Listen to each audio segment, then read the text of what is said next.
वे हाँ चुना बावटे कैसा दिलोड़ी कैसा भामना के अच्छा भी गाँव का होते मैं आता अपने तिलोली के पास में 2 किलोमीटर छेटी से मागड़ियो गांव है। वाह वाह था तो कई टेंशन नहीं लेनी मस्त रहनो दिमाग ने ऐशो राखनो एकदम हैप्पी राखनो हैप्पी रहनो बच्चा बच्ची ने हिम्मत देनी वहाँ का बच्चा बच्ची को मुंडा देनी रोनो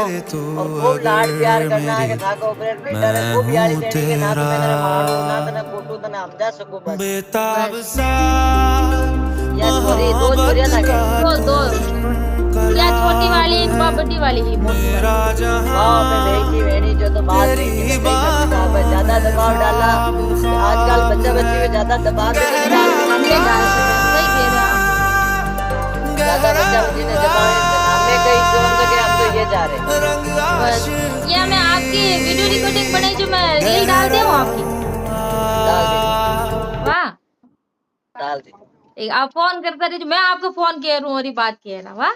हाँ वाह और आशीर्वाद गाना बनाए राख जो बजा आप माँ बढ़िया बाबू मैं तो कहूँ भगवान थाने खुश रखजो ने खूब फलजो फूलजो